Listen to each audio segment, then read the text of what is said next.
Guys, सन हमारी पृथ्वी को light और एनर्जी देने का एकमात्र नेचुरल रिसोर्स है। सूरज की लाइट और एनर्जी के बिना पृथ्वी पर जीवन की कल्पना भी नहीं की जा सकती। लेकिन क्या होगा अगर सूरज अचानक से अपने स्थान से गायब हो जाए? क्या सूरज के बिना इस पृथ्वी पर जीवन संभव है? गाइस, इस वीडियो में हम आपको वैज्ञानिक दृष्टिकोण से सूरज के बिना इस धरती पर जीवन की अवधारणा को बताएंगे। तो चलिए जानते हैं। गाइस, सन हमारी पृथ्वी को पिछले 4.5 अरब वर्षों से लाइट और एनर्जी दे रहा है, लेकिन सूरज हमेशा से पृथ्वी के लिए ऐसा सहायक नहीं होगा। वैज्ञानिकों के अनुसार सूरज की औसत आयु लगभग 9 अरब वर्ष आंकी गई है। अब क्योंकि सूर्य पिछले 4.5 अरब वर्षों से लगातार प्रकाशित हो रहा है, इसका अर्थ ये है कि सूर्य अपनी औसतन आयु के आधे पड़ाव पर है। जैसे कि आप जानते ही होंगे कि हमारे सोलर सिस्टम में सूर्य एकमात्र ऐसा पिंड है जो अपने ग्रेविटेशनल फोर्स से पृथ्वी और सौरमंडल के अन्य ग्रहों को अपने चारों ओर घुमाता रहता है। गाइस, सूरज हमारे सौरमंडल का सबसे बड़ा पिंड है और सौरमंडल के सभी ग्रहों को एक निश्चित पथ पर सूर्य की परिक्रमा करते हैं, लेकिन गतिशील होने के कारण सूरज के भीतर नहीं खिंच जाते। सूरज हमारी पृथ्वी को ग्रेविटेशनल फोर्स की सहायता से नियंत्रित करता है और उसे अपने चारों ओर कक्ष में रखता है। जरा सोचिए, अगर हमारे सोलर सिस्टम से सूरज गायब हो जाए तो क्या होगा? हमारी पृथ्वी को कौन नियंत्रित करेगा? ऐसे में हमारी पृथ्वी ब्रह्मांड में कहीं खो जाएगी, क्योंकि सूरज की अनुपस्थिति में हमारी पृथ्वी को नियंत्रित करने वाला कोई नहीं होगा। अब अगर इस मामले में अचानक से सूर्य गायब हो जाता है तो लगभग 500 सेकंड तक तो कुछ भी नहीं होगा, क्योंकि सूरज की किरणों को पृथ्वी तक पहुंचने में लगभग 8 मिनट 20 सेकंड का समय लगता है। लेकिन बाद में पृथ्वी पर अनंत काल के लिए अंधेरा फैल जाएगा। सूरज के चले जाने के बाद चंद्रमा भी अपनी चमक खो देगा, क्योंकि हम जानते हैं कि चंद्रमा केवल सूरज की किरणों से ही प्रकाशित होता है। तब सूर्य और चंद्रमा को छोड़कर पृथ्वी के पास प्रकाश का एकमात्र स्रोत होगा आकाश में चमकते तारे। हालांकि इसका प्रकाश बहुत कम होगा। गाइस, सूरज के जाने के बाद पृथ्वी का सूर्य से ग्रेविटेशनल फोर्स भी समाप्त हो जाएगा। अब हमारी पृथ्वी बिना किसी नियंत्रण के अंतरिक्ष में तैर रही होगी, जिसका अर्थ है कि पृथ्वी अब सौरमंडल की परिक्रमा नहीं करेगी और 3 किलोमीटर पर सेकंड की गति से वो अंतरिक्ष में अनंत यात्रा में निकल पड़ेगी। ये सब सूर्य की अनुपस्थिति के कारण हो रहा होगा। हालांकि तब तक धरती पर किसी को भी इसके बारे में कुछ भी पता नहीं चलेगा और लोग रात का बीतने का इंतजार करेंगे, लेकिन उन्हें शायद तब तक पता नहीं होगा कि अब ये भयानक रात कभी खत्म नहीं होगी।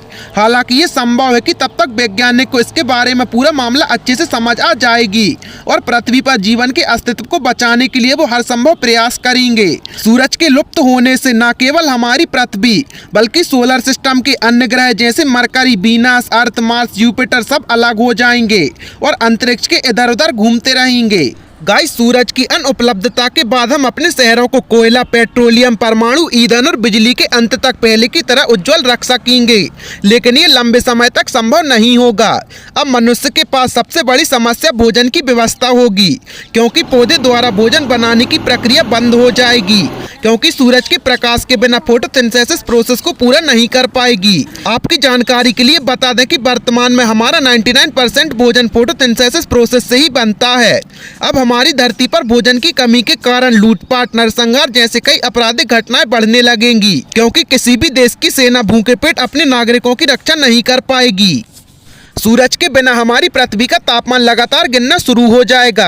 प्रारंभिक चरण में पृथ्वी का तापमान -20 डिग्री होगा, लेकिन 2 महीने के बाद पृथ्वी का औसत तापमान -100 डिग्री तक गिर जाएगा और इस तरह समुद्र, नदियां सहित पूरी पृथ्वी ठंड के कारण जमने लगेगी। इस कम तापमान के वातावरण का संतुलन गड़बड़ा जाएगा और पूरी पृथ्वी बर्फ की तरह सफेद बर्फीली होने लगेगी। धीरे धीरे पृथ्वी का तापमान -240 डिग्री तक गिर जाएगा। अब इस स्थिति में जीवित रहने के लिए मनुष्य को पृथ्वी की जियोथर्मल एनर्जी का सहारा लेना होगा। इसके कारण पृथ्वी के केंद्र में जाने की आवश्यकता होगी। सूरज के लुप्त होने के बाद 20 से 30 वर्षों में हमारा ग्रह इतना ठंडा हो जाएगा कि हवा बर्फ के रूप में बहने लगेगी और साथ ही अंतरिक्ष में घातक रेडियो एक्टिव किरणें भी पृथ्वी पर आने लगेंगी। डीएनए को नुकसान पहुंचाने वाली इन खतरनाक किरणों से लंबे समय तक इंसान के लिए खुद को बचा पाना शायद ही संभव नहीं होगा। अस्तित्व की इस विषम स्थिति और भोजन की कमी के कारण शेष बचे मनुष्य के पास जीवन को सुरक्षित करने के लिए स्पेसशिप द्वारा जीवन के अनुकूल किसी अन्य ग्रह पर जाने के अलावा कोई और रास्ता नहीं होगा। मानव पलायन के बाद पृथ्वी केवल एक बर्फीला ग्रह रह जाएगा, जिस पर कभी जीवन फलता फूलता था। एक ऐसी पृथ्वी जिस पर एक सभ्य और सांस्कृतिक मानव सभ्यता का विकास हुआ था। गाइस, हालांकि मनुष्यों के इस निराशाजनक अंत के बाद सकारात्मक पहलू ये भी है कि पृथ्वी पर जीवन पूरी तरह से नष्ट नहीं होगा, क्योंकि समुद्र के तल पर पाए जाने वाले माइक्रो ऑर्गेनिज्म सूरज की किरणों की बजाय धरती के केंद्र से आ रही ऊर्जा का अपना भोजन बनाते हैं। इस तरह सूरज के लुप्त होने के अरबों साल बाद भी इन समुद्री जीवों के स्वास्थ्य पर कोई असर नहीं पड़ेगा। पता नहीं इस अनंत सफर में पृथ्वी अंतरिक्ष के कितने तारों और ग्रहों के करीब से गुजरेगी, और क्या पता शायद एक दिन पृथ्वी किसी ऊर्जावान तारे के गुरुत्वाकर्षण में आ जाएगी और उसके चारों ओर घूमने लगेगी। शायद उस तारे की गर्मी के कारण पृथ्वी पर महासागरों की बर्फ पिघलने लगे, हवाएं जमने की बजाय सामान्य रूप से चलने लगे और बर्फ की चादर से ढकी इस धरती पर रहने के लिए परिस्थिति बन जाए।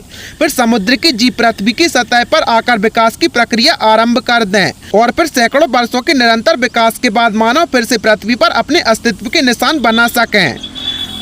गाइस, आपको इस इंटरेस्टिंग इन्फॉर्मेशन के बारे में जानकर कैसा लगा हमें कमेंट सेक्शन में जरूर बताएं, और ऐसे ही अमेजिंग फैक्ट्स के लिए अपने चैनल को सब्सक्राइब करें।